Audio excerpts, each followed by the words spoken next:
paboritong pampainit ng sikmura ng mga tiga San Rafael, Bulacan, maihahalin tulad daw sa dinuguan. Gawa rin ito sa karne at dugo ng baboy. Pero mas masabaw. Tsak, mapapahigop ka sa asim linamnam ng kanilang tinumis. At ang pinakamasarap daw na tinumis sa buong San Rafael, matitikman sa isang luma at tagong bahay na ginawang karinderya. Yun nga lang, wala itong karatula. Kaya marami sa mga sumasadya rito nawawala. Alam niyo po ba dito kung saan yung nagbebenta ng tinumis? Opo, dito po sa gawin na yan. Pero kalma lang, ituturo namin sa inyo kung nasaan ito. Hanapin lang daw ang kapilya na kung tawagin, bisita ng Marungkilyo. Mula rito, magbilang lang ng 18 mga bahay. Hanggang sa marating ang ancestral house na ito na itinayo bago pa raw ang World War II. Dito na raw matitikman ang dinarayong tinumis. Specialty ng mag-asawang Heidi at Arnold. Pagkatapos po natin igisa ang bawang, sibuyas at kamati, isusunod naman natin ang pinatad na baboy.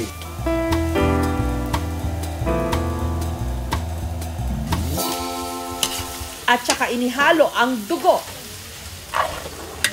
Pag naluto na po yung dugo, pwede na po natin ilagay yung usbong ng sampalok. Nung kumulo, naglagay ng pechay, sili,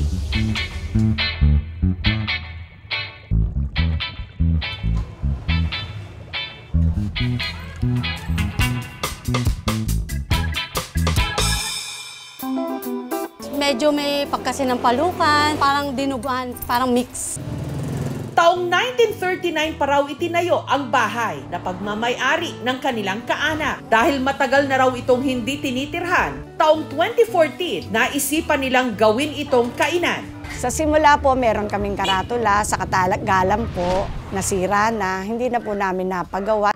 Ang tinumis naman nilang pumatok sa panlasa ng kanilang mga suki. Recipe daw ng ina ni Heidi na si Selly. Nung bata pa po kami, lagi siyang nagluluto ng tinumis. Kasi may sabaw yan, na para marami po kami magkakapatid, kaya kailangan may sabaw para kasya. Nakatulong po dahil napag-aral po namin yung aking mga anak. Ang hinahanap-hanap namang merienda sa bayan ng Silay sa Negros. Napaka-crispy at malinamnam. Hindi kagaya ng empanadang Ilocos na gulay ang sahog. Dito, karne. Ang gilid nito, dinisenyuhan din na parang kaliskis ng isda. Ito ang empanada ng mga Negrense. Halos lahat ng mga tiga-Silay alam kung saan ito nabibili. Hanapin lang ang Berdeng Gate ng ancestral house na ito sa Rizal Street at pumasok. Pagkatapos, akyatin ang lumang hagdan kung saan matitikman ang empanada na heritage recipe ng pamilya ni Nora. Gumagawa na kami ng empanada since 1925. Gawa siya ng great-grand-aunt ko, si Soledad Montelibano Lacson. Makalipas ang halos isang siglo, wala raw binago si Nora sa recipe ng kanyang Lola Soledad.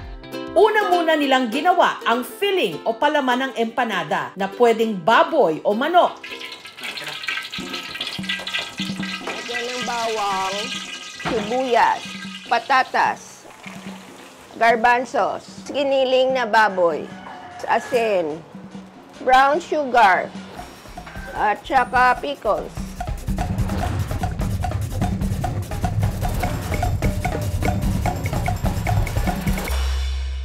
Sunod nilang hinanda ang dough. Ang nakatoka rito, ang magdadalawang dekada na nilang trabahador na si Martin. Dapat kung magmasa ng ganito, may tama kang lakas. Kasi wala kang lakas, hindi ka makagawa ng ganito.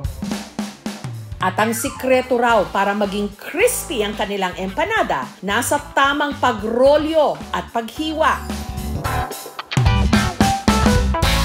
After mag-rest ang dough, ginagawa siya ng ganito. Tawag nito, hojaldre. Dahon ng saging ang ginagamit long time ago kasi wala pa yung mga wax paper para hindi lang siya magdikit sa lamesa. Nilagyan ng palamang karne. At iprinito hanggang naging golden brown. Dapat tamang-tama yung pag-fry mo. Pag kulang yung pag-fry, hindi siya maging crispy. Is 70 pesos each and ang chicken is 75 pesos each. Crispy siya. Halo yung blending alat tsaka yung tamis. Nakakagawa raw si Nora ng 600 to 800 pieces ng empanada kada araw. Mahaba ang proseso pero madali siya maubos. Si Nora, pang-apat na henerasyon na ngayon na gumagawa ng empanada.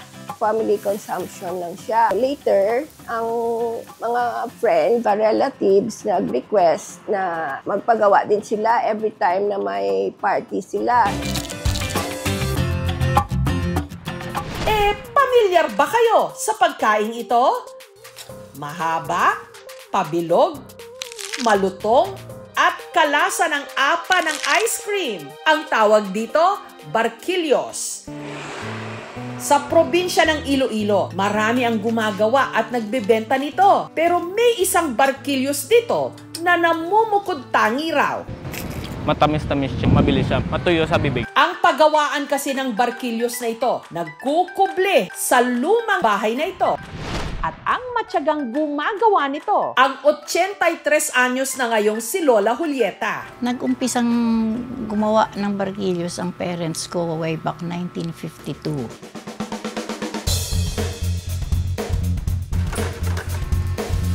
Ang mixture, hinalo sa loob ng kalahating oras. Nakakapagod din, kaya lang kailangan haluin mabuti para maganda ang resulta ng pagkakagawa. Ang katuwang ni Lola Julieta sa paggawa, ang kanyang dalawang trabahador at pamangkin. Pero tanging siya lang daw ang nakakaalam ng eksaktong sukat ng bawat sangkap. Kung baga sa ano, yun ang secret ng negosyo. Ito, way back 1996 pa. Isinalang sa kanilang hulmahan.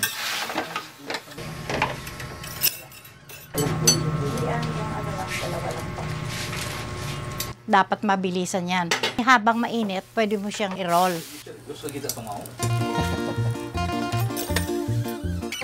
Pero pag mahina ka, it will become crispy, hindi mo siya marurol.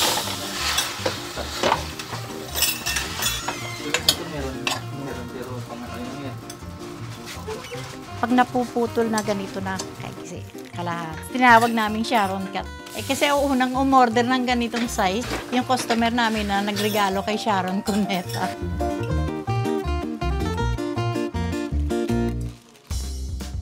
Ang barquillos, masarap pang merienda.